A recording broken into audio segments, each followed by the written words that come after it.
Perfecto, Jaime, no hay problema.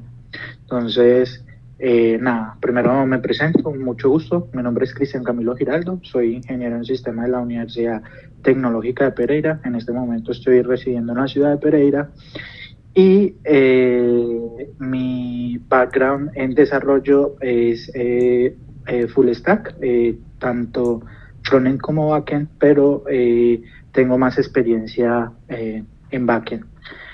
Eh, entonces les comento pues que el tema que nos reúne el día de hoy es AWS Serverless y Lambdas.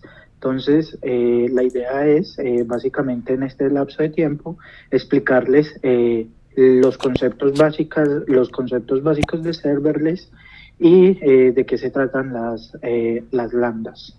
Entonces, sin más preámbulos, comencemos. Entonces, empecemos con a qué se le conoce como serverless. Entonces, tradicionalmente hemos creado e implementado aplicaciones web en las que tenemos cierto grado de control sobre las solicitudes HTTP que recibimos. Nuestras aplicaciones se ejecutan en estos servidores y si nosotros somos responsables de aprovisionar y de administrar los recursos para ellos. Hay algunos problemas con este tipo de arquitectura y es que cuando estamos tercerizando nuestros servicios, se nos cobra por el mantenimiento de mantener el servicio activo, incluso cuando no estamos atendiendo solicitudes. Somos responsables del tiempo de actividad y mantenimiento del servidor y todos sus recursos, y también somos responsables de aplicar las actualizaciones de seguridad apropiadas para el servidor. También tenemos que, a medida que el uso aumenta, necesitamos administrar la escala hacia arriba de nuestro servidor, asimismo administrar la escala hacia abajo cuando no tengamos tanto uso. ¿A qué hace referencia esto? Básicamente al escalamiento, en el escalamiento según la cantidad de peticiones que recibamos de nuestros servidores. Nosotros tenemos que configurar qué tanta capacidad vamos a escalar cuando recibimos muchas peticiones y cuánto es el mínimo de recursos que vamos a tener aprovisionados cuando no tengamos pues tanta carga sobre el servidor. Entonces, para pequeñas empresas, para empresas que no tengan mucho capital, este tipo de arquitectura es puede ser bastante costoso. ¿A qué se debe? Debido a que el ciclo, como lo mostramos aquí a la derecha, tenemos que, para desarrollar el aplicativo, tenemos que aprovisionar infraestructura, tenemos que administrar esa arquitectura, entonces va a implicar precios de personas que tengan experiencia en el aprovisionamiento de recursos de nube, y además de eso voy a tener que tener personal que probablemente hubiera podido tener desarrollando, realizando pues labores de administración y mantenimiento de los servidores. En las organizaciones más grandes, esto por lo general lo maneja el equipo de infraestructura y por lo general no es responsabilidad del equipo de desarrollo individual. Sin embargo, los procesos que se necesitan para poder apoyar esto terminan ralentizando los tiempos de desarrollo, debido a que pues a muchos nos ha pasado, no sé, experiencias personales, que algunas veces vamos a salir a la producción y nos dicen, no, es que hay que actualizar la versión de Node del proyecto. Entonces por ejemplo, para ponerles en contexto, entonces actualizas la versión de Node del proyecto y lo que sucede es que muchas de las librerías que están funcionando en el proyecto pues ya no soportan esa versión de Node. Entonces eso básicamente es un retraso en la salida a producción de nuestros aplicativos. Vale.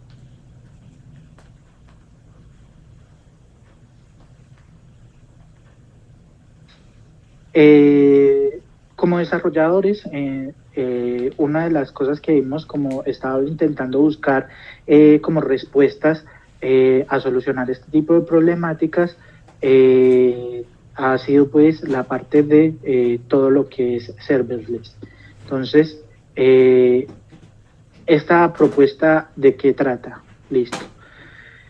La computación sin servidor o serverless es un modelo de ejecución en el que el proveedor de nube, en nuestro caso AWS, es el responsable de la ejecución del fragmento de código, o un fragmento de código, perdón, y la asignación dinámica de los recursos. Para este tipo de ejecuciones, el proveedor de servicios solo nos cobra por la cantidad de recursos utilizados para la ejecución del código.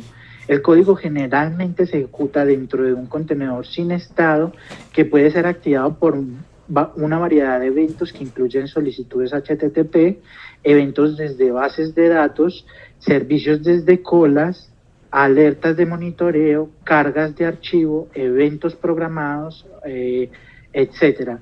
El código que se le envía al proveedor de nube para la ejecución es generalmente en forma de una función. Por lo tanto, serverless a veces se denomina funciones como servicio o FAS. La siguiente, unas de las unos de los proveedores de servicios que nos permiten hacer este tipo de servicios son, por ejemplo, desde el lado de AWS tenemos Lambdas, desde el lado de Azure tenemos Azure Functions y desde Google tenemos Google Functions. Esos serían pues como los servicios más populares de serverless que tenemos en los proveedores de servicios, porque no son los únicos, también hay otro tipo de soluciones serverless dentro de estos proveedores de servicios. Espérame un segundo. Listo. Ahora hablamos un poco de microservicios. El cambio más grande que nos tendríamos que enfocar cuando queremos cambiar nuestra infraestructura a una serverless es el cambio de nuestra arquitectura a un mundo de clientes de microservicios, perdón. Puede que muchos de nosotros estemos acostumbrados a implementar un desarrollo como monolítico, con Rails, Express, con cualquier tipo de framework que estemos usando, pero en el mundo sin servidor normalmente se requiere que adoptemos una arquitectura basada en microservicios. Se puede, esto hay como un rodeo que se puede realizar, y es que básicamente puedes llegar a caer en la confusión de transformar tu monolito en una única función que va a ejecutar toda la lógica de tu servicio. Pero obviamente esto, como suena, es una mala práctica y no se debería realizar. Siempre es pues apropiado dividir las responsabilidades de tu código y nunca transformar un monolito en una única función que se va a ejecutar dentro de una arquitectura serverless. Entonces, no olvidemos pues que las prácticas de los microservicios nos piden pues que mantengamos nuestras funciones limpias, que mantengamos dentro de nuestras funciones el mínimo código posible y que nuestro código tenga pocas dependencias. Entonces, hemos estado hablando un poco de funciones sin estado. Entremos un poco a explicar de qué se trata funciones sin estado. Las funciones sin estado normalmente se ejecutan dentro de un contenedor seguro que tampoco tiene estado. Esto significa que no se puede ejecutar el código del servidor de aplicaciones que se ejecuten después de que el evento se haya completado, o si usa un contexto de ejecución anterior o utilizar un contexto de ejecución anterior para atender una solicitud nueva. Se debe asumir que cada vez que nuestra función se invoca, tiene que volver a cargar el código completamente. Hay algunas sutilezas pues dentro de esta definición y es posible hacer el paso de contexto entre ejecución y ejecución, pero pues no es lo más recomendable, porque pues va en contra de la filosofía de las funciones sin estados, que es pues parte fundamental de las ejecuciones de la ejecución de la arquitectura de serverless.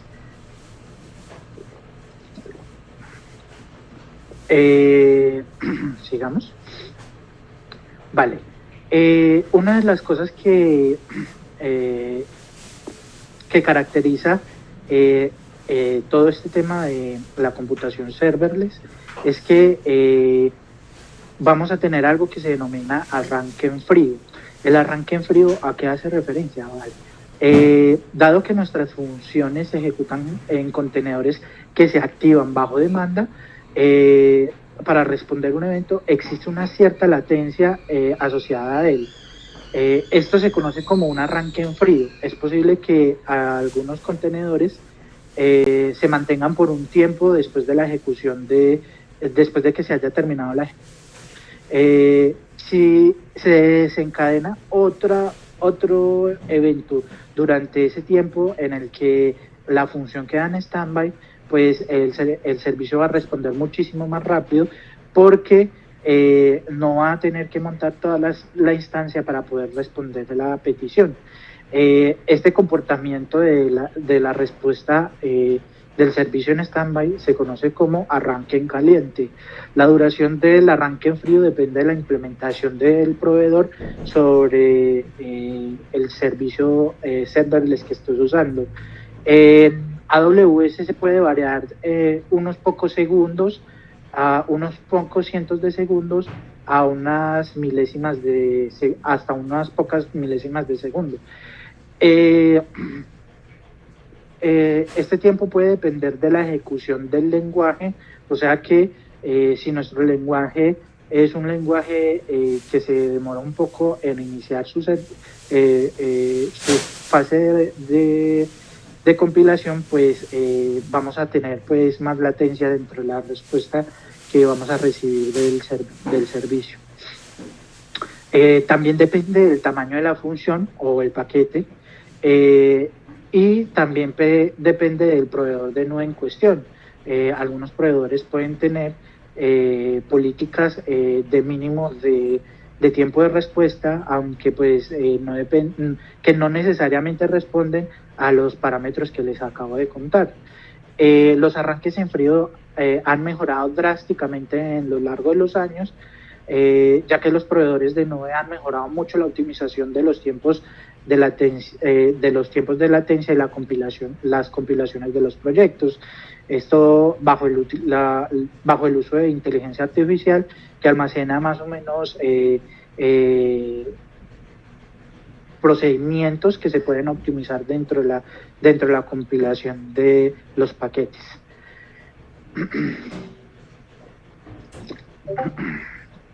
Vale. Además de la optimización de las funciones, también se pueden utilizar algunos trucos simples como una función programada que está separada pues del flujo normal para invocar la función cada pocos minutos para que se mantenga en caliente. Para este tipo de trucos que les acabo de mencionar, como pueden observar acá a la derecha, lo que hacen es crear una lambda adicional que es la que va a predecir la carga del servicio, y también van a tener un CloudWatch, el proceso completo se va a activar desde CloudWatch Role. Entonces lo que va a hacer la Lambda Warner, va a recibir la petición de CloudWatch porque detecta que hubo un aumento de flujo dentro de las peticiones de los servicios, y lo que va a hacer es hacerle una consulta a una Lambda Predict que va a hacer, dependiendo de algunos atributos, nos va a decir más o menos cuántas lambdas vamos a necesitar encendidas, y la Lambda Warmer va a hacer una petición a un pool de lambdas para activar la cantidad que creamos necesaria para responder nuestro flujo de peticiones. Entonces, este tipo de flujo de trucos se pueden utilizar para mejorar los tiempos de respuesta de los servicios que tengamos nosotros en serverless. Obviamente, la ventaja de tener este tipo de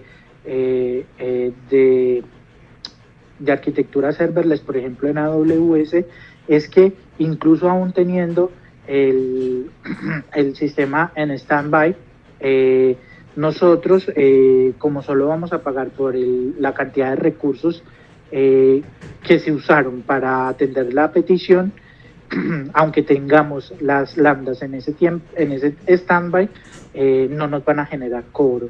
Entonces, básicamente este truco se puede utilizar pues según la necesidad. Vamos a hablar ahora sí un poco más en detalle de AWS, de lambdas de AWS. Vale. Dentro de toda esta charla, como tal, no hemos definido qué es una lambda. Entonces, básicamente, una lambda es un servicio de computación sin servidor que nos proporciona AWS y lo que nos permite es la ejecución de una fracción de código de forma automática, haciendo el empaquetado de la lógica de nuestra función, cargándola en un Docker sin estados y publicándola pues de forma publicándola para su atención dentro de la infraestructura pues que nosotros hayamos creado para la atención de nuestras solicitudes.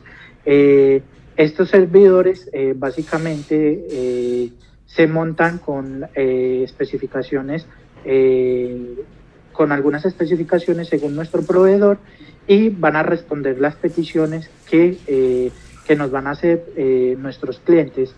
Los servicios van a escalar de forma automática y se van a administrar también de forma automática tanto parches de seguridad como parches de actualizaciones. Vale, ahora hablemos un poco de las especificaciones de las lambdas.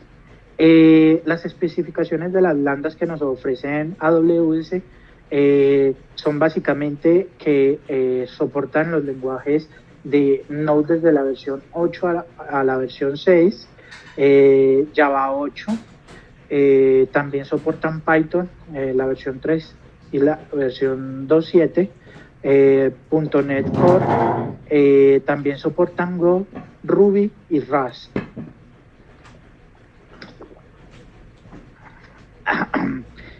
Las características que nos ponen a disposición AWS de la lambda son básicamente, podemos tener memoria desde 128 megas a 128 megas a 3008 megas, y esta memoria va incrementando de 64 megabytes en 64 megabytes. El espacio en disco efímero es de 512 megas. Este espacio en disco es para almacenar, por ejemplo, los resultados de la ejecución de alguna de nuestras funciones lambda. Por aquí va el tema que les había comentado, que es posible obtener los resultados de la ejecución de nuestra lambda, pero como podemos observar, la palabra efímero es que ese almacenamiento de 512 megas no lo vamos a tener para siempre, lo vamos a tener solo durante el tiempo de ejecución de la lambda y el tiempo de standby de la misma. Una vez pues se acaben estos dos tiempos, vamos a perder todo el almacenamiento que teníamos dentro de ese almacenamiento. Duración máxima de la ejecución de una lambda es de 900 segundos. El tamaño del paquete comprimido es de 50 megas, el máximo de 50 megas.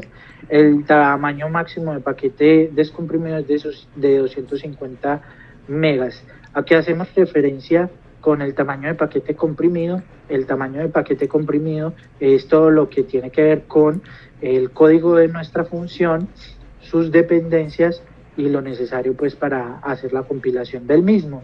Entonces, vemos que es necesario que tengamos en cuenta el tamaño del código para la ejecución de funciones lambdas. Listo.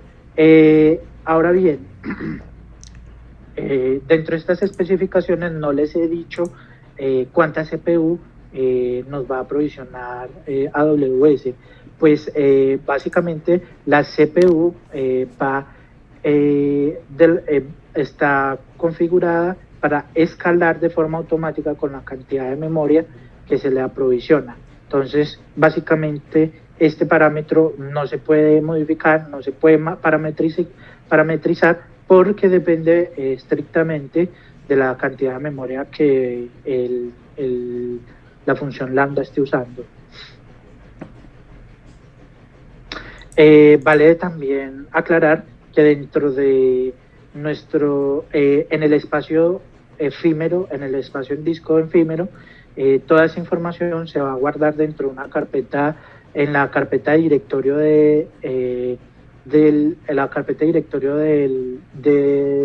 servicio, bajo la subcarpeta temporal, y tienes pues esas 512 megas para almacenar información. Ahora pasemos un poco a cómo se ve una Perdona, una pregunta. Entonces, sí, claro, Jaime. Devuélvete 2 segunditos. Sí. Listo, entonces estos tamaños incluyen el código de uno, obvio, pero también librerías y otras cosas que uno necesite, porque pues, si uno está en Java 8, por ejemplo, hay ciertas cosas que uno va a necesitar, bueno, en cualquier Así lenguaje. es correcto. Tengamos en cuenta que estos espacios del paquete comprimido y el paquete descomprimido incluyen dependencias como son librerías, y por eso les comentaba que no es recomendable tener funciones lambdas que sean muy pesadas en lógica o que tengan muchísimas dependencias, porque básicamente nuestro servicio de AWS puede que nos diga que el paquete de nuestra función lambda no es compatible con las políticas de almacenamiento del mismo servicio. Ya. Perfecto. Y cuando dices comprimido, eso es el jar, por ejemplo, si uno genera un solo jar. Listo. Les recuerdo que cuando nosotros hacemos la dockerización de nuestras funciones, lo que hacemos es una compilación de todo nuestro código, y, por ejemplo, en el caso de Java, como dice Jaime, se genera un jar. En el caso de Node, de Python y creo que de Ruby también, lo que se genera es un .zip con toda la lógica de ejecución de nuestra función, y ese .zip es el que se le envía al Docker para que lo descomprima, y a través de todos esos archivos que vienen comprimidos, montar el servicio. Ya. Y la última pregunta, ya con eso me callo. ¿De qué tamaño están quedando tus lambdas, las que has hecho? Actualmente, pues en nuestros casos de ejecución, nuestra lambda más grande tiene un máximo de 30 líneas, incluso creo que es bastante grande. Sin embargo, esa lambda de 30 líneas Sí, no contiene ningún tipo de dependencia externa, o sea, no tiene librerías, no utiliza ningún tipo de dependencia externa. Entonces no superará los kilobytes de peso. Listo. Ok, gracias. Listo, perfecto. Pasemos a cómo se ve una función lambda. Una función lambda se ve más o menos como en la imagen que les estoy mostrando acá. La función lambda consta de un handler, que es básicamente el nombre de nuestra lambda. Va a tener un event que contiene toda la información sobre el evento que desencadenó la lambda. El context el context, que es el que contiene la información sobre el entorno, o sea, en qué tipo de máquina me estoy ejecutando, y el callback function, que se encarga de almacenar los resultados. Entonces, dentro de nuestra función, lo que vamos a tener es una lógica X que va a ser, por ejemplo, la conversión de los datos o simplemente el desempaquetado de los datos. Y una vez haga esta lógica, va a llamar el callback, que va a tener dos atributos a su vez, que va a ser el error object, que nos va a retornar en caso de que la ejecución haya sido errónea, nos va a retornar el error que sucedió dentro de nuestra lambda, o el object result, que básicamente nos va a retornar la respuesta de nuestro objeto, de nuestra función. Entonces, en caso de que el object result, o sea, que la ejecución de la lambda se haya hecho de forma correcta, podemos enviar el error como nulo y simplemente enviar el objeto de respuesta. Y viceversa, si la ejecución fue errónea, pues vamos a enviar el objeto de error y el objeto de resultado no lo vamos a enviar. Listo. Ahora hablemos un poco del empaquetado de funciones, como decía Jaime ahora. Lo que les mencionaba ahora, debemos recordar que el empaquetado se trata pues de la compresión de la compilación de nuestro código y de todas las funciones asociadas. En este caso, como estamos hablando de serverless, estamos hablando que probablemente solo tengas una función dentro de tu compilación de código. Y este empaquetado no se carga directamente al Docker. Lo que se hace es una carga a un bucket de S3 y se va a almacenar dentro del bucket de S3. Cada vez que nuestra lambda se vaya a iniciar, lo que va a hacer es hacer una consulta a un bucket de S3 del paquete comprimido, y va a descomprimir el paquete y a ejecutar pues el código de nuestra compilación, de nuestro código compilado. Entonces, este es más o menos el flujo de cómo una lambda se pone a funcionar cuando le hacemos una solicitud. Entonces, un poco para retomar el tema, nosotros hacemos el código, subimos el código a nuestro repositorio, automáticamente se sube a un bucket de S3 una vez compilado, y en el bucket de S3 se almacena de forma comprimida. Cuando la lambda es convocada, la lambda va a tomar la información del bucket de S3, va a montar el servidor y va a quedar lista para responder la petición del usuario. Listo. Vamos a hablar un poco del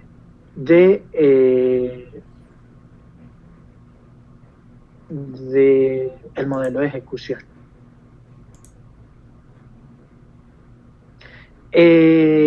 Básicamente, como les comentaba anteriormente, los recursos son manejados por el proveedor. O sea, AWS se encarga de proveer los recursos para que se ejecute la lambda. Y también de administrar los parches de seguridad.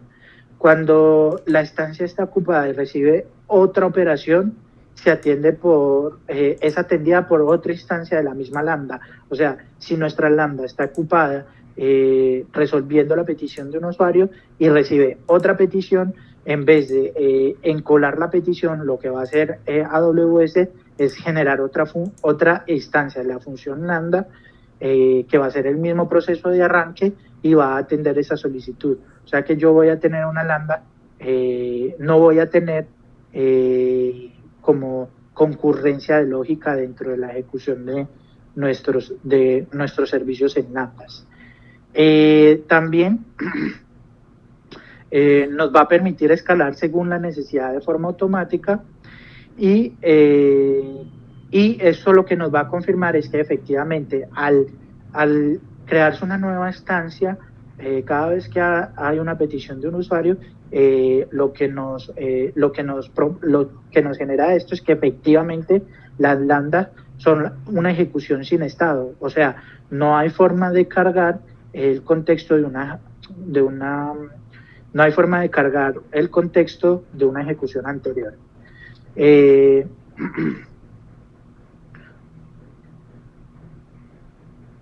como les había mencionado anteriormente, también existe algunos tipos de trucos para optimizar la respuesta de las lambdas y también como les mencionaba anteriormente en el modelo de ejecución, tenemos que saber que tenemos un tiempo de standby que está limitado, que es el tiempo máximo en que la lambda va a quedar viviendo después de su invocación. Entonces, este es básicamente el resumen del modelo de ejecución de las lambdas. Vale, vamos a ver un ejemplo de una función sin estado. Entonces, como podemos ver a la derecha, tenemos una función que se llama create new DB connection, que lo que va a hacer es básicamente realizar la conexión con nuestra base de datos y lo que va a suceder es que create new DB connection se va a llamar una única vez por instancia del contenedor. Entonces, por primera vez en la ejecución del código, se ejecuta todo el código y una vez compilado el código, se va a ejecutar. Lo que va a ser seguido va a ser la ejecución de myHandle, que esta se va a llamar en cada petición que yo voy a recibir en mi lambda. Entonces, el almacenamiento en caché, esta que les había mencionado en temporal, lo que va a hacer es almacenar como todos los resultados que nosotros hagamos dentro de la lógica de nuestro código y una vez termine la ejecución de nuestra lambda, pues básicamente va a eliminar todo ese almacenamiento y va a apagarse de forma automática. Entonces, como les decía, este tipo de almacenamiento no es muy confiable porque es muy volátil. No vamos a tener pues oportunidad de mantener esos archivos por mucho tiempo y como les explicaba, como podemos ver acá en el callback, cuando vamos a hacer un flujo de un resultado exitoso, pues simplemente hacemos el retorno de el result por el flujo de object result. Ahora bien, hablemos un poco de precios de las lambdas.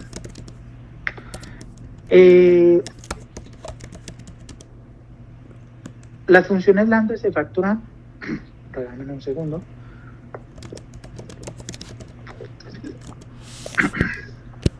Las funciones lambda solo se facturan por el tiempo que lleva a ejecutar tu función. O sea, no me cobran por hacer el aprovisionamiento de los recursos de mi lambda, sino que me facturan simplemente por el tiempo que se va ejecutando mi función. Y se calcula desde el momento en el que comienza a ejecutarse hasta que retorna o termina. Estos precios se redondean hasta los 100 milisegundos más cercanos.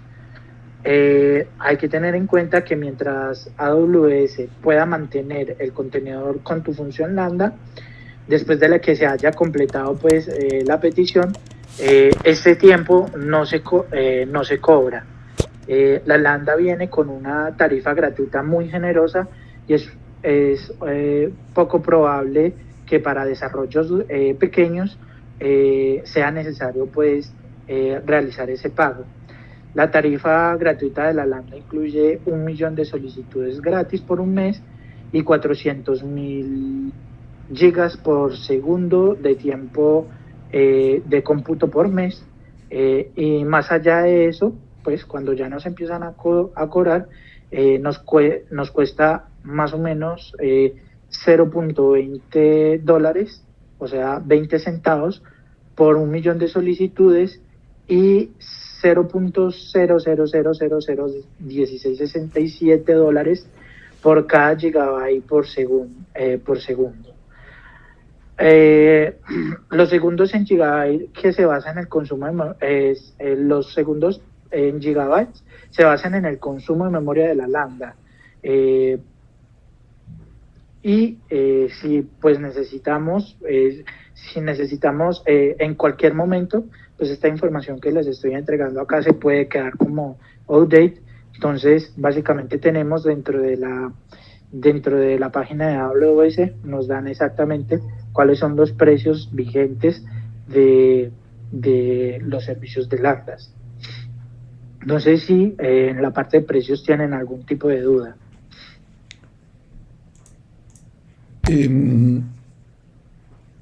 Sí, pues parece muy bajito, pero pues efectivamente, por otro lado, el que le cobren a uno una instancia por cada invocación, de todos modos puede hacer que el multiplicador del uso sea muy alto.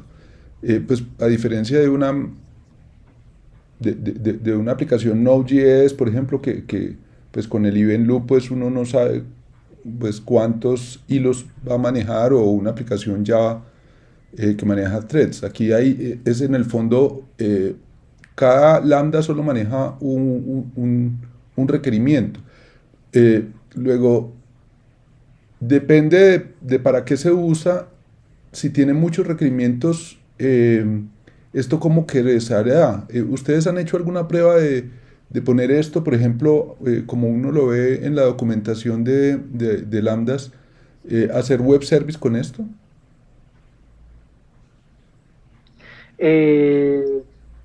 Jaime, pues yo no vería un web service dentro de una lambda, debido pues a que, como te comentaba, las lambdas, la idea es que sean lo más cortas posibles. Sí. Habría una forma de hacerlo, que sería tener varias lambdas ejecutando pues cierta parte de la lógica de mi web service, pero básicamente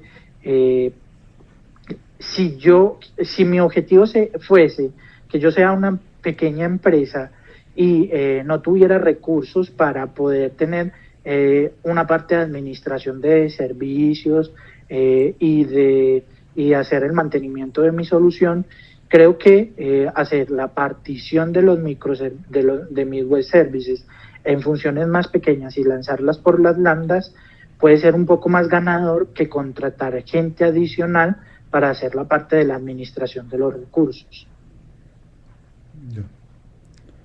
Ok. Pero digamos que en el banco se sigue usando, o el planteamiento de las lambdas es más para triggers y ejecuciones así temporales que se dan de vez en cuando. Por lo tanto, pues sí, este millón de solicitudes es como súper grande, ¿no es cierto? Sí, es correcto, Jaime. Para una empresa pequeña que no cuente pues con muchas solicitudes, le puede parecer que de este límite gratuito es bastante generoso. Sin embargo, cuando ya estamos hablando de un cliente tan grande como lo es Bancolombia, pues obviamente este tipo de flujo se va a superar fácilmente en cualquier momento. Entonces, básicamente, la ventaja como tal la tendrían las pequeñas empresas. Ahora bien, la filosofía del banco con respecto a las lambdas, como menciona Jaime, actualmente es un poco más orientada a triggers, a activar cierta lógica de nuestro servicio, que se puede ejecutar tanto desde nuestros microservicios como desde eventos, por ejemplo, de demanda de nuestros servicios, y de pasos adicionales que tenga que hacer en la lógica que no ejecutemos dentro de la lógica de nuestro servicio, tales como por ejemplo pueden ser el envío de logs de un microservicio a un almacenamiento de una base de datos. No sé si tienen más dudas. Como siempre están tímidos. Sí. Un cafecito. Sí. Yo me hice un café, pero me quedó más malo, más horrible. Ustedes ya saben que. Pero bueno. Listo, muchachos. Sí, sigue tranquilo, Cristian. Gracias. Listo, perfecto. De todas formas, les recuerdo que si en algún momento de la presentación tienen una duda específica, no duden pues de interrumpirme para responderles la duda sin problema. Listo, ahora hablemos un poco de las ventajas. Bueno, este slide es un poquito como ahí de relleno, porque desde que les empecé a hablar, como ya les empecé como a revelar esas pistas de cuáles son las ventajas de utilizar serverless. Entonces, ahondemos un poco en lo que les había dicho, las ventajas de usar serverless. Por un lado tenemos bajo mantenimiento, porque el proveedor nos va a actualizar los servidores, nos va a instalar automáticamente los parches de seguridad, y vamos a tener menos preocupaciones en los despliegues. Bajo costo, en el sentido de que solo van a cobrarnos por lo que estamos usando, no por el tiempo que nos tienen que mantener la aplicación funcionando. Y hay algunos trucos para optimizar el uso de las lambdas, que nos va a permitir incluso optimizar la velocidad con la que responden nuestros servicios. Otra ventaja es que hay un costo mínimo, un monto mínimo gratuito que para empresas pequeñas es bastante generoso. Otra de las ventajas que tenemos es la escalabilidad, que la escalabilidad escala según la necesidad, según las peticiones la carga que estamos teniendo en nuestras solicitudes. Vamos a tener que los recursos se escalan de forma automática, y además de eso, AWS implementa algunos algoritmos para la optimización de las instancias en tiempo de ejecución. O sea, también tienen métodos para optimizar la inicialización de nuestra lambda.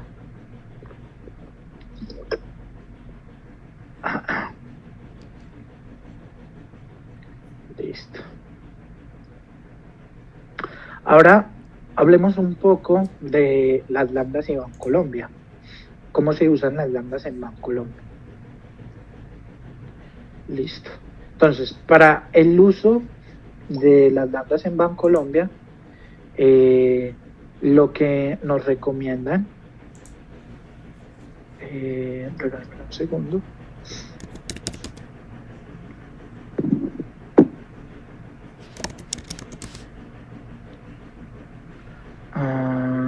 Acá está.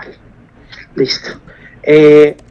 Bancolombia nos recomienda tener ciertas buenas prácticas a la hora de hacer el aprovisionamiento de una lambda, que pasan por usar siempre las mejores prácticas del código, de la codificación, buenas prácticas de codificación del lenguaje de programación que estemos usando en la lambda. Entonces, obviamente, esas buenas prácticas van a contener pruebas unitarias, análisis de código estático, patrones de programación, guías de estilo, diseños y análisis del sistema y configuración externalizada. O sea, todo lo que tiene que ver con infraestructura, pues externalizada. Entonces, con pruebas unitarias en las lambdas, no nos salvamos, muchachos, porque las lambdas deben de llevar pruebas unitarias. Análisis de código estático, están hablando de herramientas de análisis tales como Sonar, o en caso de Python, si no me equivoco, el que usan es Qwen. Los patrones de programación que vamos a usar programación funcional, programación orientada a objetos, etcétera, perdón, guías de estilos como por ejemplo para Node S6 y el diseño y análisis del sistema. Y es que obviamente en el banco no nos sugieren crear una lambda porque sí, nos recomiendan que para crear una lambda tengamos como un análisis de arquitectura en el que nos justifican la necesidad de crear esa lambda. Listo. Ahí tienen otra pregunta, perdón. Listo. Continuamos mientras tenemos más dudas. Mantener el código pequeño o delgado, básicamente una de las recomendaciones que ya les venía diciendo, y es que lo que debemos tener es que las declaraciones del controlador deben ser pequeñas. Si el tamaño de la lambda es muy grande, mueva la lógica. Lo recomendable es mover la lógica de la aplicación y separarla en varias funciones, y cada una de esas funciones se van a llamar entre cada una de ellas. O sea, al término de una lambda, el resultado se la va a pasar a la siguiente lambda y así sucesivamente. Esa es una de las recomendaciones que nos da el banco si vemos que la lógica de nuestra lambda es muy grande. Revisar el tamaño de las dependencias, ya que a mayor peso, mayor será el tiempo del arranque de la función. Nos recomiendan eliminar todas las dependencias que no utilicemos y que escaneemos nuestras dependencias con herramientas como Bundlefobia, para revisar el peso de las dependencias y el promedio de carga de cada una. Esto lo que nos va a permitir es como tener un estimado de cuánto tiempo va a tomar nuestra lambda en iniciar cuando la aprovisionemos en nuestra infraestructura. Evitar usar programación rígida, utilicemos variables de entorno en lugar de valores constantes. Esto lo que nos va a permitir es que, ya que la función se va a ejecutar cada vez que la invoquemos, si requerimos hacer algún tipo de cambio dentro de nuestro código, simplemente hagamos el cambio en el library y sabremos que en la siguiente ejecución de la lambda va a tomar el nuevo valor de la library y no vamos a tener que hacer cambio de la lógica en nuestro código para que tome ese nuevo valor. Vale, la lambda Lambda actualiza las bibliotecas regularmente, por lo que si el código depende de alguna biblioteca y por alguna razón esa biblioteca no es compatible con la nueva función, el funcionamiento del servicio se puede ver interrumpido, y básicamente AWS no nos garantiza que con las actualizaciones de los servidores pues no se nos vaya a caer pues el servicio. Entonces hay que estar muy pendientes que nuestras funciones lambda utilicen la mínima cantidad de bibliotecas externas posibles, y que si las va a usar, estar muy pendientes de cuando quedan, por ejemplo, deprecadas para una nueva función, para una nueva versión de nuestros frameworks.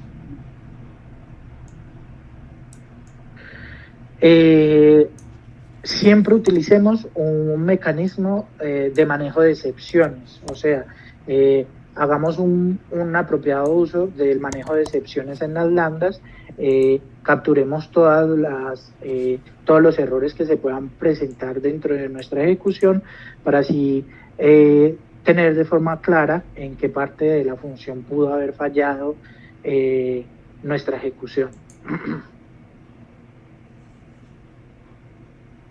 Si la función depende de recursos que estén basados en la VPC, se puede agregar la función VPC. De lo contrario, no tiene ningún beneficio el tener una función ahí dentro, no tiene ningún beneficio el tener una función dentro pues una función de la VPC dentro de nuestra lambda. Como les venía diciendo también, las funciones lambda deben ser ligeras en cuanto al tamaño de la implementación. O sea, nuestro código no puede ser de 1000 o 2000 líneas porque pues va en contra de las filosofías del banco.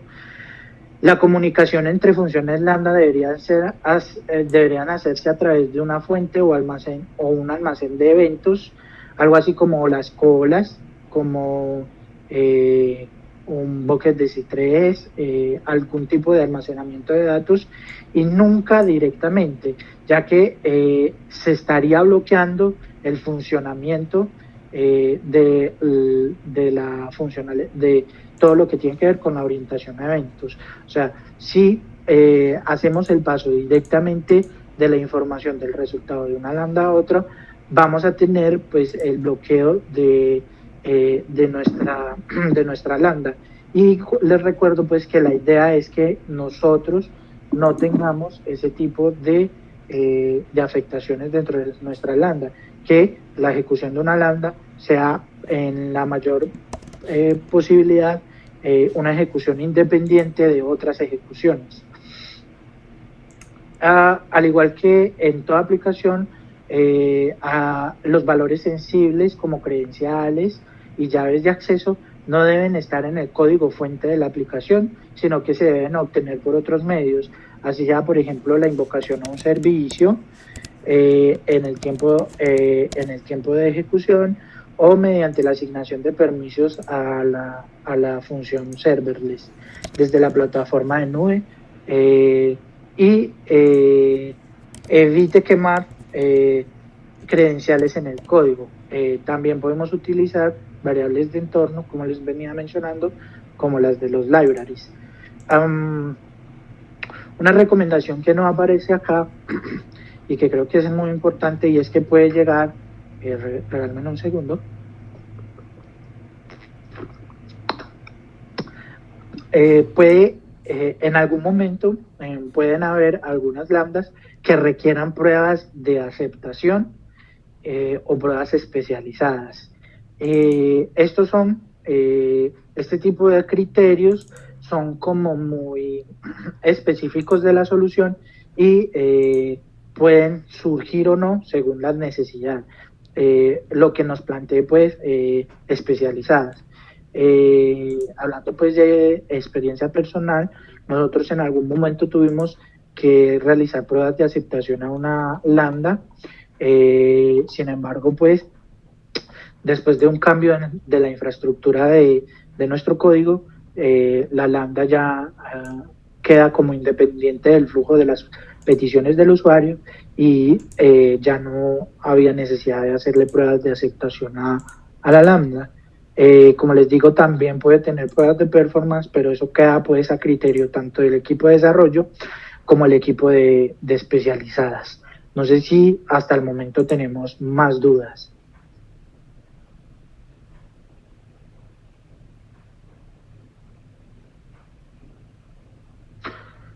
Listo, perfecto.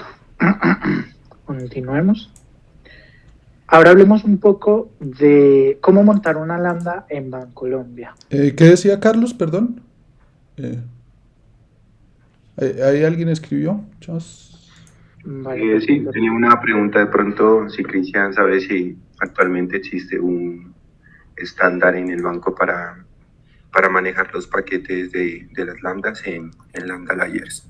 En documento. En lambda layers.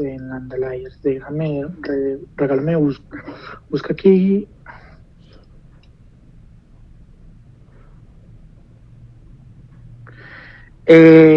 Sí, tenemos un estándar. Te estoy enviando pues la documentación. No la conozco como tal, porque dentro del proyecto que yo manejo, hasta ahora no nos hemos visto en la necesidad de utilizar lambda layers, pero dentro de la documentación oficial del banco sí hay un estándar específico de las lambda layers. Te estoy mandando la documentación por el chat para que le eches un vistazo, y de pronto podría ser un tema que podría que podríamos revisar en una charla a futuro, aunque básicamente la documentación que tenemos no es muy larga. Ah, vale. Sí, lo preguntaba porque ya hace un tiempito, hace unos meses, y nosotros teníamos esa necesidad de implementar Lambda Layers, pero no, en ese momento no existía ningún documento.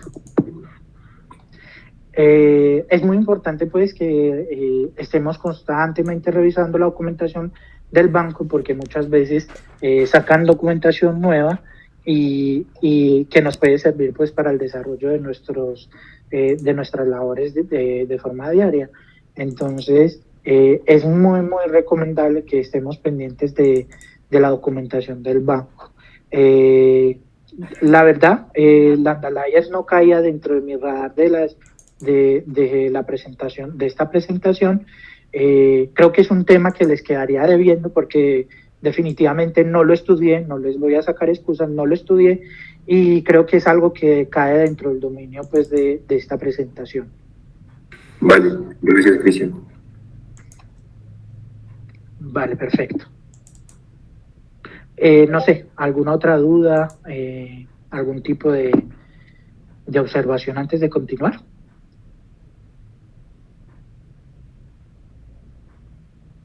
Listo, perfecto. Empecemos.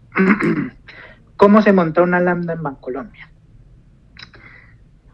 Equipo, nos tenemos que meter esto en la cabeza, y es algo que yo he sufrido mucho desde el equipo de desarrollo aquí de Life Coach, y es que nosotros no podemos empezar a trabajar nuestras soluciones que requieran infraestructura cloud sin la aprobación de ingeniería de software o la validación del mismo.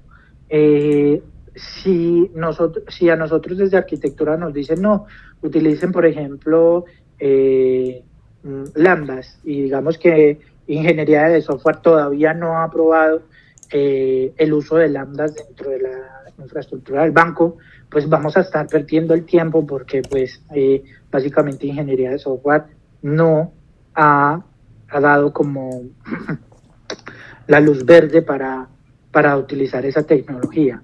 Entonces, desde ingeniería de software, los lenguajes para las lambdas que están aprobados y autorizados actualmente son Python y Node.js.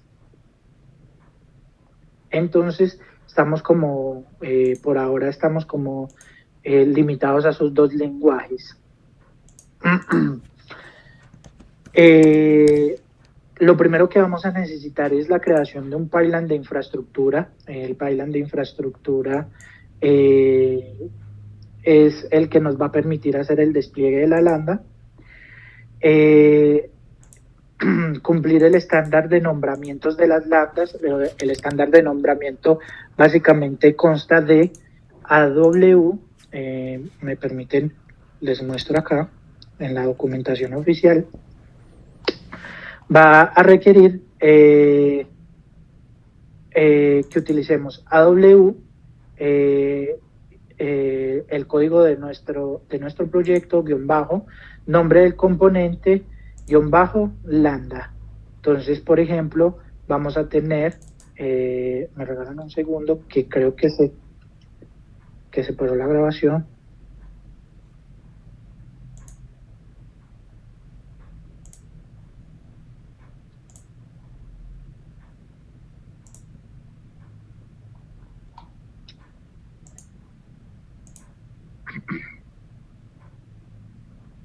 Correcto. Entonces, como les comentaba, el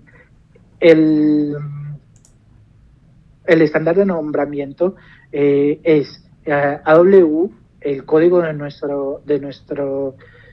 solución, guión bajo, el nombre del componente, el nombre que le vamos a poner a la lambda, guión bajo, lambda.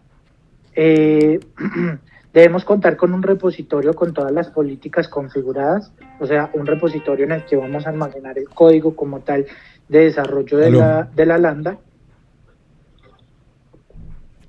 Y debemos de contar con un pipeline de build, un pipeline de build. anteriormente llamado de CICD, que se va a encargar de la compilación, la ejecución de pruebas unitarias, el análisis del código estático y la publicación del artefacto. Entonces, básicamente, a grandes rasgos, estos son como los requisitos que tenemos en Bancolombia para montar la Lambda. Entonces, hablemos un poco sobre la infraestructura.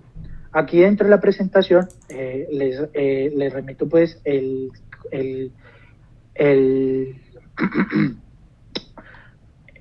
la documentación oficial del banco para el montado de la infraestructura de la Lambda. Y básicamente lo que tenemos que hacer es, primero, tenemos que tener el archivo de código. Por lo general, se almacena dentro de un archivo que se llama index.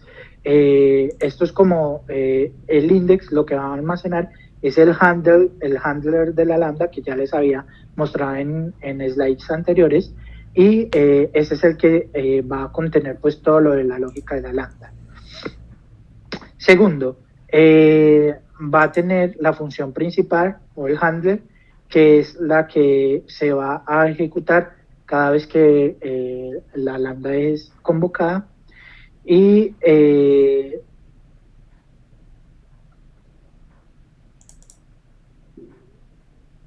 el nombre del handler debe de ir también dentro del archivo de infraestructura cuando hagas el aprovisionamiento de la Lambda.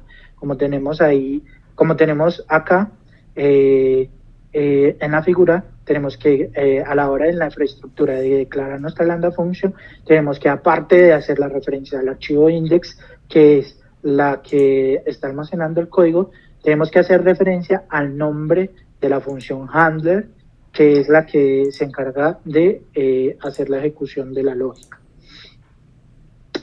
Listo.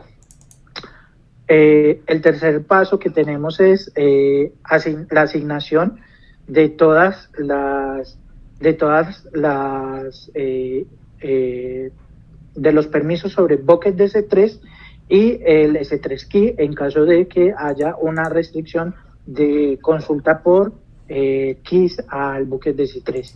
Entonces, las funciones LAN, ¿esto a qué se debe? Como recordemos, hagamos memoria, que la compilación del código de la Lambda se encuentra almacenada en un bucket de S3. Entonces, para poder que la Lambda se ejecute, va a necesitar el nombre del bucket para poder sacar el código de despliegue, y va a necesitar un S3 key para poder acceder como tal al código. Y por último, hablemos un poco de las políticas. El valor de S3 bucket siempre será el mismo, que es el que tenemos acá, CLD 000-2001, arquitectura-despliegue de PN bucket. Y es muy importante que en caso de que estemos migrando el bucket anterior que tenía arquitectura, que era AW000-cloud include template-bucket, se debe considerar que esta actualización implica un replacement, por lo tanto se debe lanzar nuevamente el pipeline de release de la Lambda. Entonces, si estamos creando Lambdas nuevas y seguimos estas políticas, pues no vamos a tener que hacer la ejecución nuevamente de la Lambda. Por último, el valor de el S3 key varía dependiendo del lenguaje y la versión en la que estemos. Los valores predeterminados para Python son, como vemos ahí en la imagen, lambda/python 3.zip, y en el caso de Node.js sería lambda/node.zip. Eso sería por la parte de la infraestructura. Obviamente todo esto va dentro de la infraestructura de nuestro equipo, de nuestro stack, perdón, de nuestro stack. No sé si hasta ahí hay algún tipo de duda. Entonces, un poco retomando el tema, si no hay dudas, voy a necesitar dentro de mi infraestructura declarar un ítem que va a ser Lambda Function, que es del tipo AWS Lambda Function, en el que yo voy a tener que obligatoriamente enviarle los parámetros del handler, que es básicamente index, el nombre de mi Lambda handler, y le tengo que mandar la referencia al bucket de S3 y el S3 key, que es el encargado pues, de decirle específicamente cuál es el archivo con el archivo comprimido con el código de nuestra lambda. Eso en resumidas cuentas. Continuemos.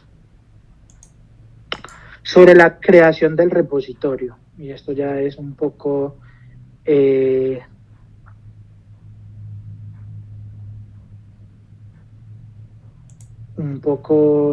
más del lado de cada uno de los proyectos. Como les decía, el nombre del repositorio debe cumplir el estándar de nombramientos, el estándar de nombramiento de los proyectos. Por ejemplo, regálame un segundo, yo consulto aquí en la documentación oficial el estándar como tal y se los muestro. Aquí está.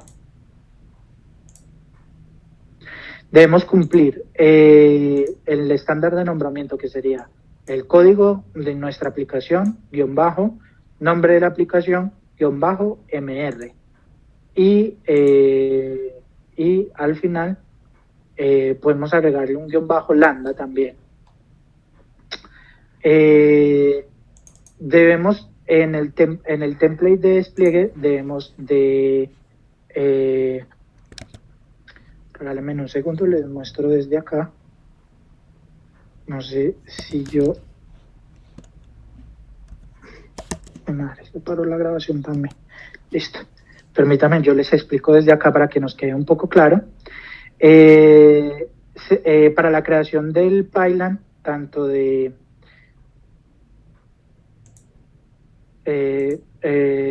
necesitamos pues la configuración del repositorio. Entonces, para el nombre del repositorio, vamos a utilizar el código único de la semilla, el nombre del componente y _lambda. Entonces, ese sería el nombre de nuestro repositorio. Debemos recordar también que esto debe ser aprobado por el equipo de ingeniería de software para poder que no tengamos pues luego problemas que nos digan, no, es que esa lambda que ustedes tienen ahí no es, no fue pues aprobada por ingeniería de software. En caso de que tengamos un monorepo de lambdas, lo que vamos a tener es lo siguiente: vamos a tener el código único de la aplicación, el nombre de la aplicación y un MR. Y dentro de la carpeta del repositorio vamos a tener una subcarpeta de nuestras lambdas con el nombre de la lambda _lambda. Entonces, por ejemplo, tenemos que dentro de este proyecto 9999, el nombre de la aplicación _mr, tenemos una lambda que se llama out_lambda y otra que se llama example_lambda y por último una query_lambda. Entonces, ese es el estándar que vamos a manejar con los monorepositorios. También debemos tener en cuenta que la aplicación que el código de la aplicación es el iniciado con AW o con NU.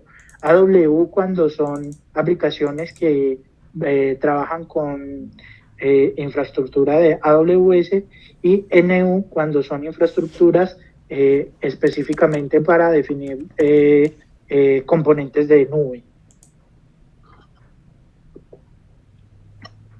Listo. Dentro de el pipeline de build, tenemos que también hacer la definición del stage de configuración de Sonar. Para la configuración de Sonar también tenemos una documentación oficial, está acá, perdón, hubo un cambio de enlace. La configuración de Sonar, en caso de que no la encontremos, como me acabo de pasar a mí, si simplemente buscamos dentro de la documentación Sonar, nos debería de aparecer todo lo que necesitamos configurar para el análisis estático de nuestras soluciones. Entonces, por ejemplo, acá está SonarQube del pipeline de build, y aquí nos hacen la explicación de cómo se hace la configuración del stage de SonarQube. Esta documentación, pues, les comento que no todos los desarrolladores dentro del banco pueden realizarla.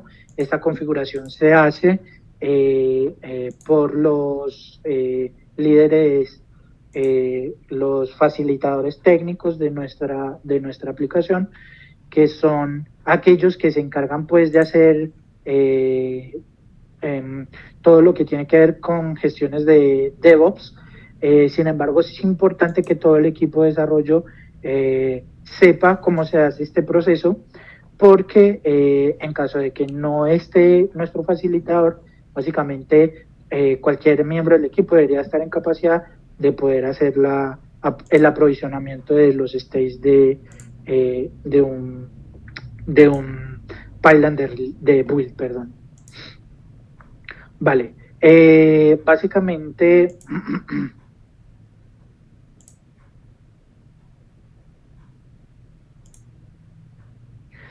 cuando suele suceder, este párrafo que habla aquí, suele suceder que cuando nosotros hacemos la creación del SonarQube en el banco, lo que nos va a tomar Sonar como la rama principal no va a ser la rama trunk, sino que va a ser una rama main. Esa rama main, obviamente, según las políticas del banco, no es la que corresponde a la rama principal, porque según las políticas del banco, nuestra rama principal va a ser trunk. Entonces, lo que nos va a tocar hacer es, una vez creado el análisis pues, de SonarQube, hay que contactar al equipo de DevOps a través del backlog y decirles, por favor, que nos cambien la rama principal de nuestro SonarQube a trunk, para que nos esté registrando el estado pues, de nuestro código desde la rama trunk. Entonces, es muy importante tener en cuenta este paso una vez hagamos pues toda la adecuación del stage de Sonar. Como les venía hablando, yo personalmente no tengo experiencia, pero cuando estamos utilizando lambdas con Python, no hacemos la configuración de Sonar, sino que hacemos la configuración de Key1, y acá también está la documentación oficial de cómo se hace el aprovisionamiento de Key1.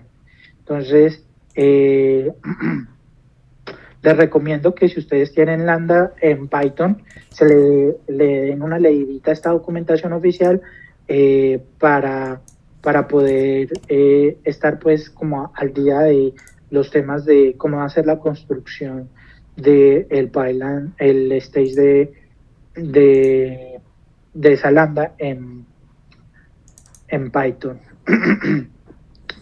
Listo. Dentro del repositorio de la Lambda, o dentro de la subcarpeta de la Lambda, vamos a requerir tener los archivos de build.yml, deploy.yml y el Azure Pipeline. Les comento que esto ya es por experiencia personal. Dentro de nuestro equipo, nosotros dentro del build.yml tenemos también definidas todo el código de deploy.yml. Entonces, eso, pues no sé si lo quieran tomar como un truco o como una forma de, eso también se puede hacer, que es tener el deploy y el build dentro del mismo archivo. Entonces, dentro de el archivo de build, lo que vamos a tener es lo siguiente: vamos a tener el atributo name, que va a tener el nombre source de nuestro repositorio de la lambda, y va a tener también la fecha, que va a contener el año, el mes y el día, y el visto bueno pues de ingeniería. Esto básicamente se lo pueden copiar, es un copiar y pegar, y más que todo lo que van a tener que modificar es básicamente el código de la aplicación.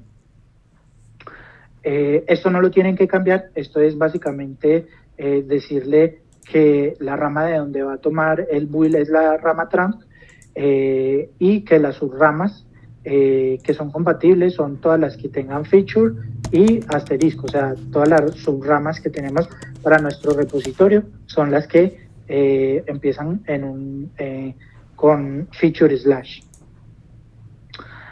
Esta parte tampoco debemos cambiarla, estos son los recursos, el repositorio va a ser el mismo que declaramos arriba. Vamos a hacer una limpieza de todo el repositorio cuando hagamos la ejecución del build, y una vez pues terminado el build, vamos a hacer un fetch de todo lo que genera el stage de build. Entonces aquí ya definimos el stage de build, le vamos a decir que es un stage de build, vamos a decirle que el nombre que vamos a llamar ese stage es de build and publish, y le vamos a decir que el job va a ser Linux, el display name va a ser build and public of publication of the artifact, y el nombre va a ser release cloud. El agente del sistema operativo va a ser Linux, y el step, también esto se cumple para todas, esto es constante, y es que el paso que va a realizar es el pipeline de build. Luego, si la ejecución de este build está asociada a trunk, pues va a hacer el deploy del YAML. Si no, pues obviamente se va a saltar el stage, porque no vamos a estar apuntando a la rama principal, que es la rama de trunk. Básicamente lo que les digo, lo que les decía acá, vamos a tener otro archivo, el build, y dentro del build lo que vamos a tener es lo siguiente. El ejemplo que nos muestran acá es para Python. Yo la verdad no tengo mucha experiencia en Python, entonces por acá les voy a mostrar para Node.js. Para Node.js tenemos lo mismo, el paso, el task, que va a ser el mismo para todos nuestros despliegues. El dato del display name, que es el análisis de SonarQube,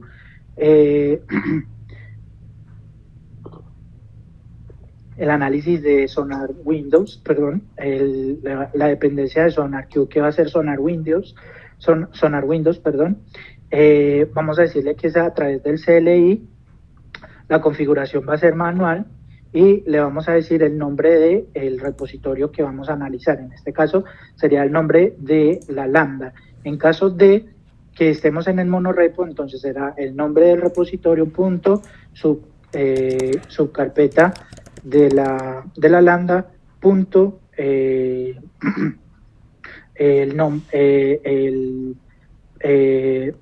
sería el nombre del repositorio y el nombre de la carpeta de la lambda. Entonces, lo mismo para esto creo que incluso no hay que modificarlo a la hora de hacer el despliegue, porque pues esta es la información que hay que pegar por defecto. Y esto básicamente es configuración de los pasos extra que va a ser en Sonar. Entonces, por ejemplo, le definimos el directorio por defecto de Sonar, le damos cuáles son los archivos que no vamos a evaluar en Sonar. Aquí le vamos a decir, por ejemplo, que no va a evaluar los módulos de Sonar, no va a evaluar el archivo de coverage, no va a evaluar los ejemplos, no va a evaluar los archivos de documentación, no va a evaluar los reportes, etcétera, etcétera.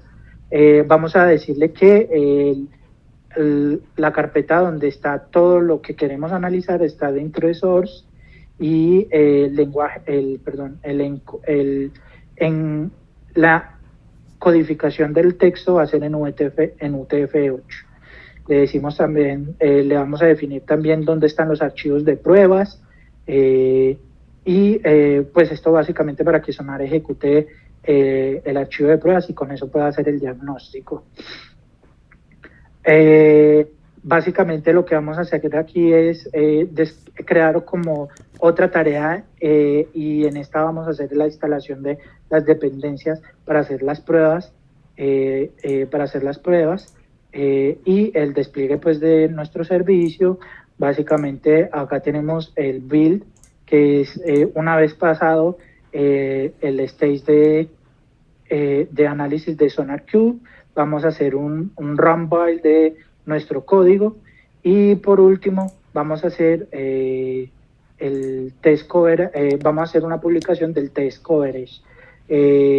Básicamente esta es la ejecución como en local, que haríamos un npm run test y nos va a mostrar pues en consola si pasamos la cobertura de las pruebas unitarias o si hay pruebas unitarias que estén fallando.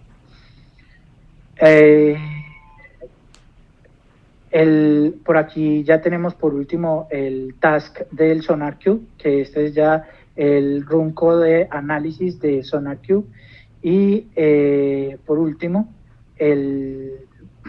la definición pues de que el paquete de qué es lo que sucede cuando, por ejemplo, SonarQube falla, que sería un build break, que cuando se esté haciendo la compilación del proyecto, si SonarQube falla, pues no va a continuar con la compilación del proyecto. Vale, lo siguiente que nos muestran aquí es el del deployment, el YAML. Como les digo, en nuestro proyecto, el build y el deploy van dentro del mismo archivo, y básicamente dentro de este archivo lo que hacemos es definir todas esas propiedades necesarias para hacer el despliegue de nuestro servicio. Entonces, como les decía, de aquí lo que en caso de que sea Node TypeScript, este es en caso de que sea Python. En caso de que sea Node TypeScript, lo que necesitamos es decirle el Artifactory, el nombre del directorio del Artifactory para poder hacer el build, y le vamos a decir que va a copiar del bucket DC3 el comprimido de nuestro archivo de nuestro archivo zip, que está almacenado en el bucket DC3, que recordemos que tiene la compilación de nuestra lógica de la lambda, y lo que va a hacer es un envío, va a ser primero un build para crear un Artifactory con la imagen de Docker, y por último, una vez termine, si la ejecución del build termina como sin errores, lo que va a hacer es un build and publish del Artifactory, y bajo las siguientes propiedades va a tener el patrón para la búsqueda de la imagen, va a ser este es de aquí va a tener el artefacto que va a compilar dentro del bucket DC3. Entonces, por ejemplo, aquí tenemos que va a entrar al a la carpeta raíz del Artifactory y va a buscar pues un .zip, y dentro de ese .zip el target que va a detectar pues va a ser el nombre de nuestro handle que ya habíamos definido previamente.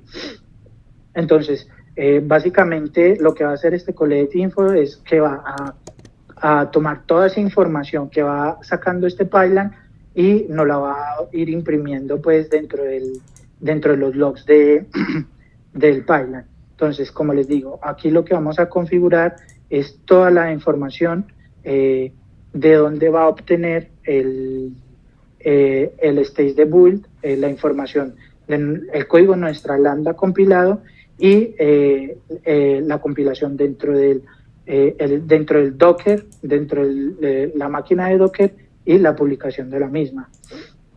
Ahora, aparte pues de creación, esto por parte de la creación de los archivos.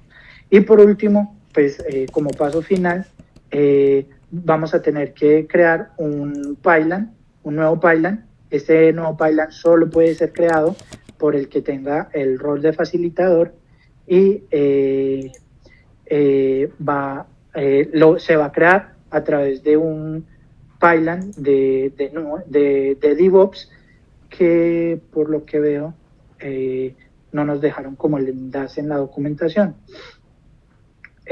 Básicamente podemos buscar dentro de la wiki este pipeline que se llamaría el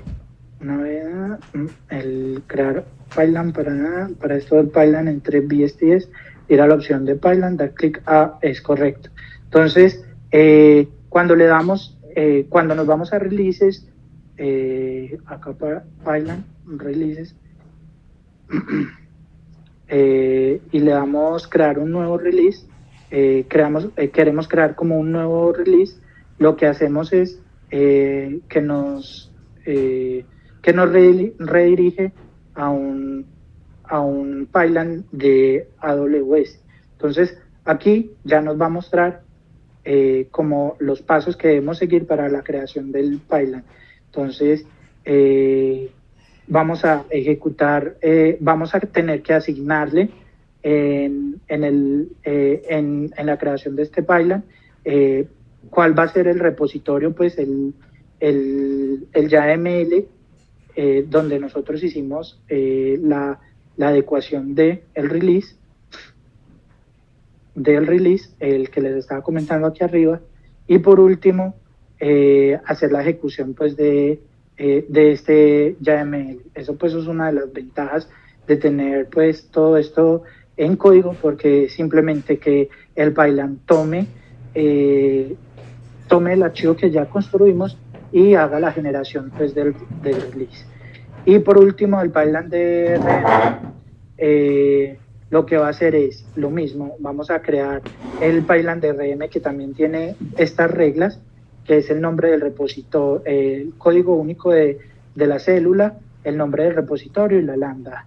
Y básicamente con todos estos states que nosotros declaramos acá, pues ya vamos a tener que ir creando cada uno de los states acá en el pipeline de release. Entonces, como podemos ver, de contar con el deploy dev, con el acceptance test, con el deploy en certificación, con las pruebas de aceptación en certificación, con las end-to-end, etcétera, etcétera.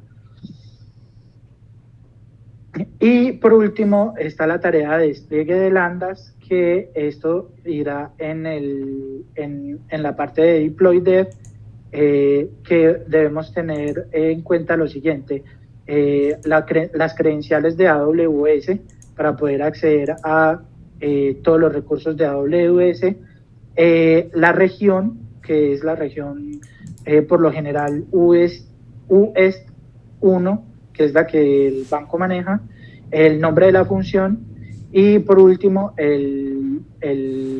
la dirección de donde está contenido el zip con toda la función compilada.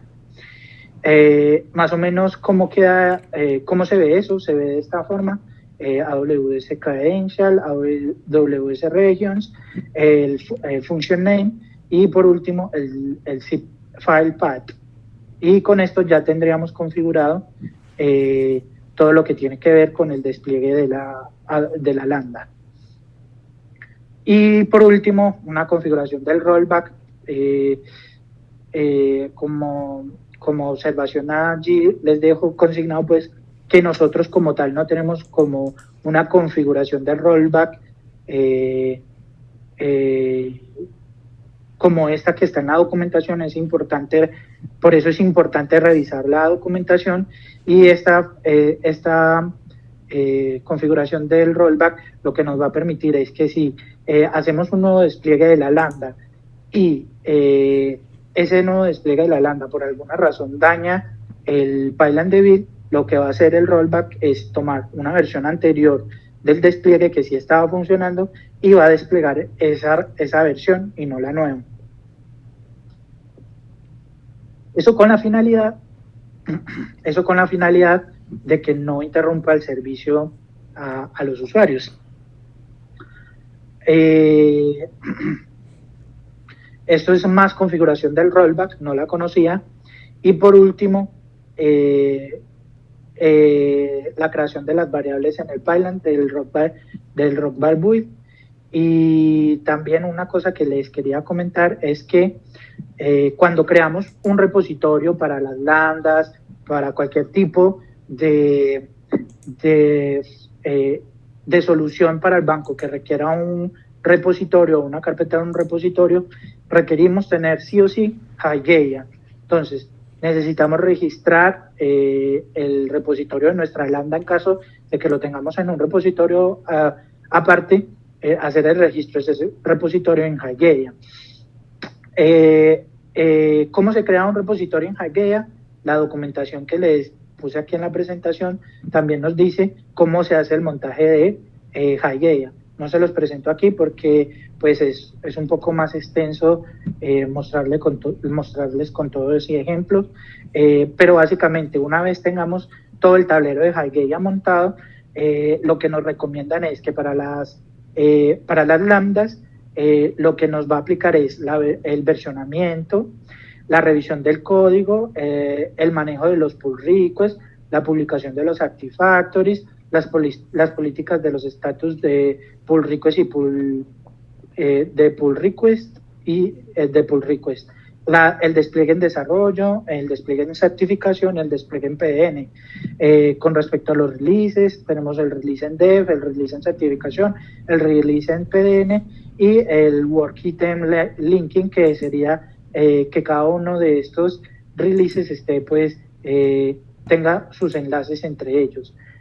Continuous integration, que tenga el pipeline DCI, que tenga las políticas de build, y en el continuous testing debe tener una acceptance test, las end-to-end, las unit testing y las static analysis, que sería lo de SonarQube en caso de TypeScript, JavaScript, y en caso de Python, Kiwan.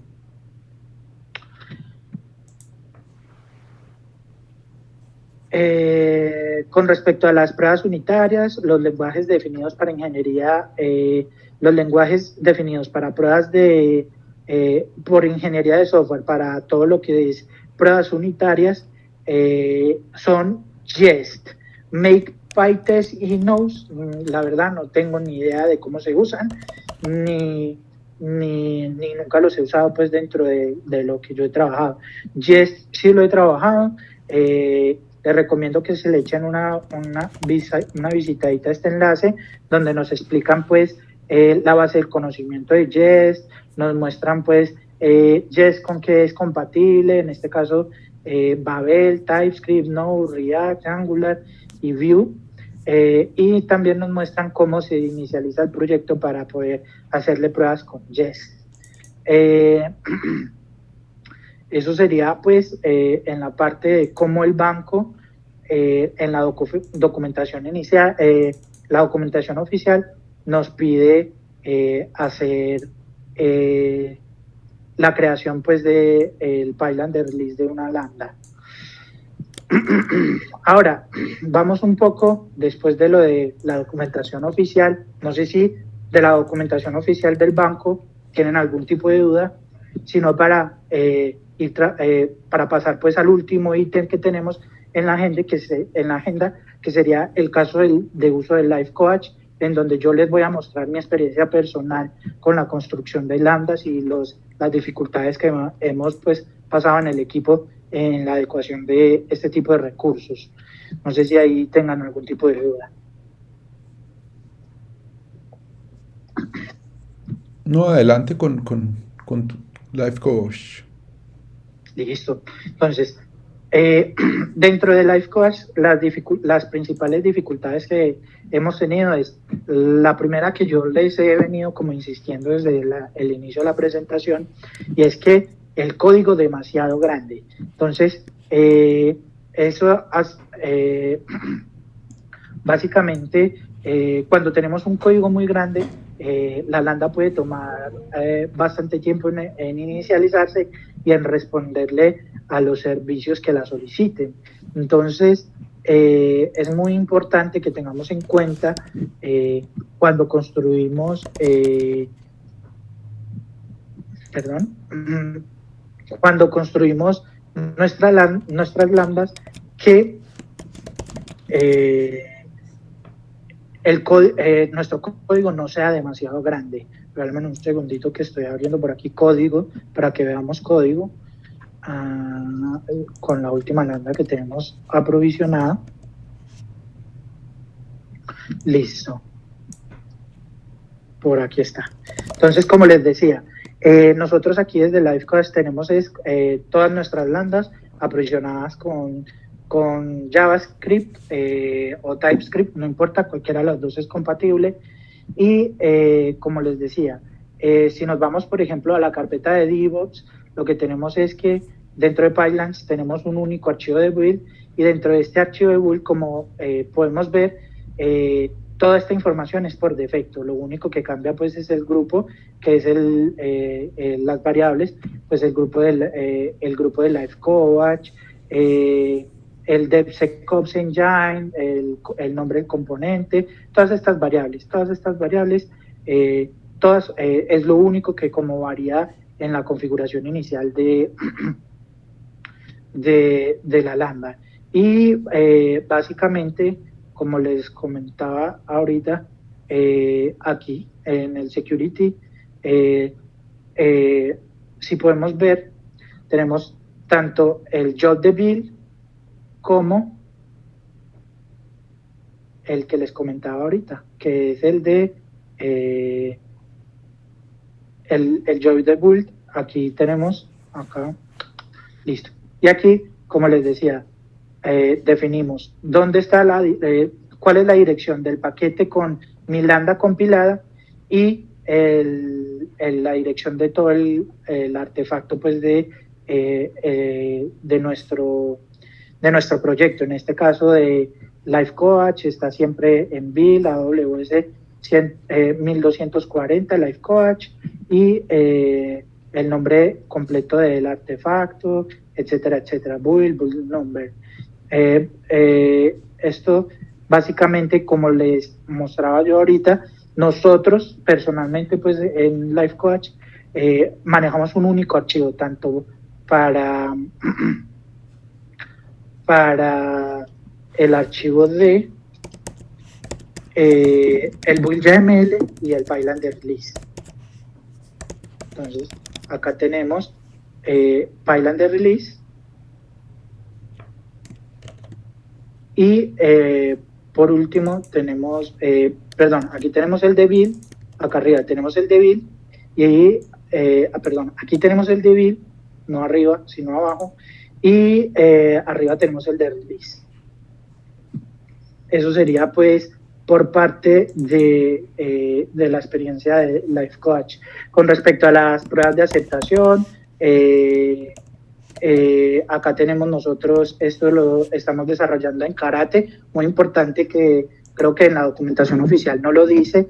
Las pruebas de aceptación, creo que actualmente el banco está con el stack de pruebas de aceptación en Karate Framework o en SOAP UI, nosotros habíamos empezado con SOAP UI, pero luego se nos expresó que pues el banco preferiblemente quería que nosotros utilizáramos Karate. Entonces para las nuevas landas que estamos desarrollando, todas están haciendo pues las pruebas de aceptación en Karate. Entonces todas esas pruebas de aceptación están dentro del mismo repositorio de la lambda, la carpeta test. Y como les decíamos, en la carpeta source está pues todo el código de las lambdas. Entonces, por ejemplo, esta lambda es una de las lambdas que nosotros tenemos que más como lógica tiene, que básicamente les comento que esto es una lambda que lo que va a hacer es una consulta a una DynamoDB para hacer el retorno de los logs de los cambios de los usuarios en la aplicación. O sea, yo como usuario hago un cambio de un registro en la aplicación del banco, y lo que va a hacer esta lambda es tomar esos registros que se guardaron con cambios en la base de datos, buscar los registros que cambiaron y los va a enviar a un bucket DS3, en donde el bucket DS3 va a almacenar esa información para que sea consultado por otro servicio en el que se le va a prestar soporte al usuario con cualquier tipo de inconsistencia que tenga en sus cambios. Entonces, esa es la función que tenemos en nuestra lambda. Obviamente esta lambda es un poco más extensa de lo que se sugiere. Aquí hay varios métodos, sin embargo, hay que tener en cuenta que, como vemos acá, la ejecución, por ejemplo, del envío de la información al bucket DS3 es asincrónica, lo que nos va a permitir que el flujo del envío de la información no afecte la ejecución de la lambda. Entonces, como les digo, entre más cortas sean nuestras lambdas, muchísimo mejor. Entre menos lógica tenga, muchísimo mejor. Acá tenemos pruebas unitarias. Las pruebas unitarias nosotros en este momento las tenemos en Chai. Chai era uno de los frameworks de pruebas que estaban autorizados por el banco hasta que se hizo el cambio por Jest. Sin embargo, como esta lambda ya la teníamos construida antes de este nuevo lineamiento de Jest, entonces se nos permitió continuar con las pruebas unitarias de Chai. Entonces, para tenerlo en cuenta que, pues, aparte de Jest, también podemos utilizar Chai como framework de pruebas. Con respecto a lo que les decía de buenas prácticas, por ejemplo, en buenas prácticas que les comentaba de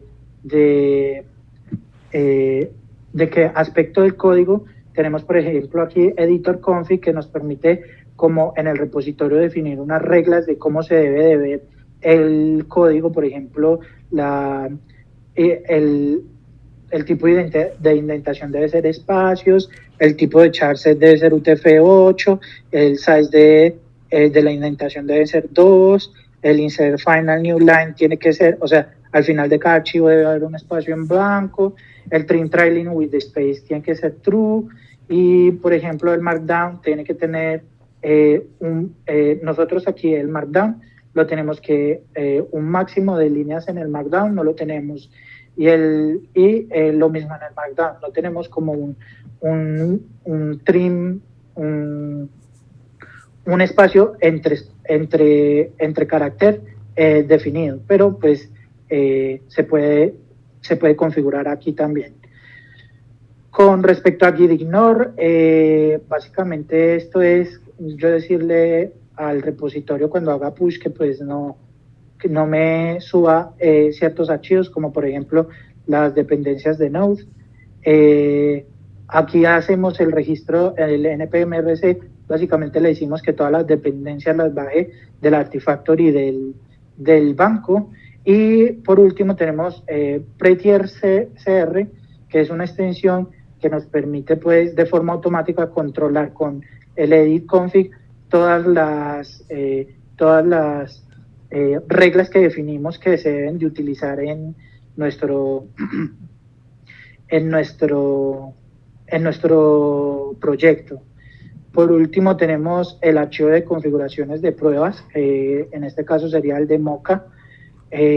Mocha requiere que tengas este archivo de configuración para poder realizar las configuraciones, las pruebas unitarias. Y por último, el package JSON, que como les decía, todas las lambdas que tenemos nosotros son en Node, requerimos tener un package JSON en el que le decimos cuáles son las dependencias del proyecto y las configuraciones pues, del proyecto. Básicamente,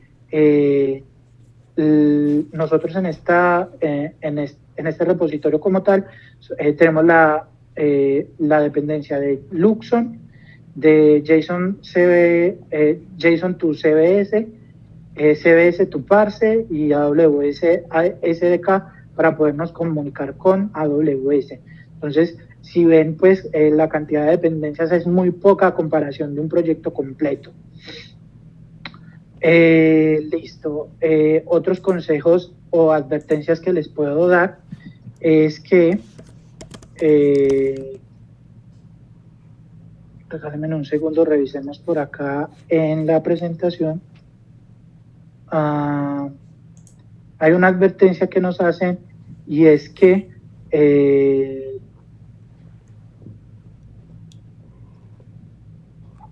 esto es muy importante.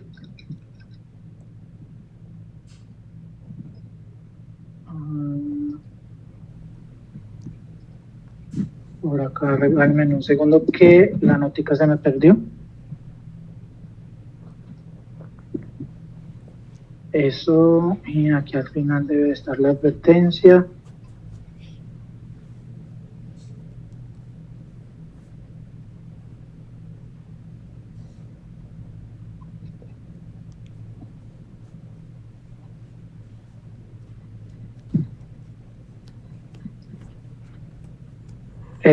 Sí, la advertencia es, nunca se deben de aprovisionar lambdas sin la aprobación del equipo de arquitectura cloud. ¿A qué hago referencia? Nosotros como equipo de desarrollo tenemos la potestad de hacer el aprovisionamiento de algunos componentes de AWS. Sin embargo, es recomendable o es muy recomendable que para hacer el aprovisionamiento de una lambda tengamos definido desde arquitectura, de toda la arquitectura de nuestra solución, definida esa lambda. ¿Por qué? Porque puede pasar el caso en que tengamos lambdas que nosotros definamos desde el equipo de desarrollo, pero luego digamos que el flujo cambia y al no estar registrada dentro de los esquemas de la arquitectura, puede que la lambda quede como rezagada, queda creada, pero nunca se usa. Entonces, la idea es no tener un desorden, un desorden en el aprovisionamiento de recursos de la nube del banco y que todos esos tipos de recursos queden registrados en los gráficos de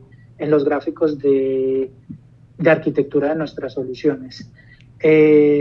Esto para tener en cuenta dentro de la presentación. También les dejo como cosas que nos dice el banco que debemos tener en cuenta a la hora de considerar si debemos o no crear una lambda.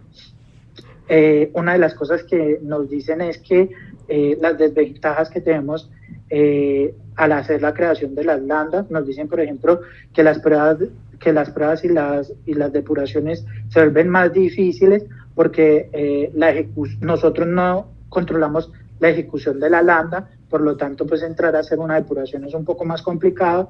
Pues hasta ahorita les venían como vendiendo las lambdas como la panacea, pero también tienen como sus desventajas. También, por ejemplo, la arquitectura serverless no está diseñada para procesos de larga duración, lo que limita los casos en los que podemos usarlas. El rendimiento de pruebas puede verse afectado debido a que cada vez que yo quiera hacer unas pruebas de performance a un servicio que llaman a Lambda, obviamente tengo que tener en cuenta que debo de esperar a que la Lambda se inicie y nos responda las peticiones y que se pueden generar bloqueos en la Lambda debido a que puedo tener proveedores de información para la ejecución de mi Lambda. Entonces, esos son como preocupaciones y desventajas dentro de todo lo que tiene que ver con las Lambdas. Entonces, aquí también tenemos unos casos de usos en general, algunas consideraciones muy importantes que las leamos. Me voy quedando sin tiempo, discúlpenme ahí. Casos de usos dentro del banco, aparte pues del caso de uso de Lightwatch que yo les presenté. Y por último acá tenemos las referencias que nos da el banco, que es básicamente la información de Amazon, un repositorio con ejemplos que también nos da el banco, y este PDF que básicamente habla es un documento científico sobre el uso de serverless en la computación. Entonces, creería por este lado, eso sería todo. No sé si tienen dudas, preguntas, tírenme palo, si me tienen que tirar palo también, qué podemos mejorar para este tipo de espacios. No, yo estoy muy contento. No sé qué opinan los muchachos, pero pues muchísimas gracias, Cristian. Sí, además tienes un control de tiempo excelente. Mira la hora que terminaste. Entonces, efectivamente, se cumplió con todo. Listo, yo creo que darte las gracias. No sé si alguien tiene alguna pregunta, algún comentario antes de irnos.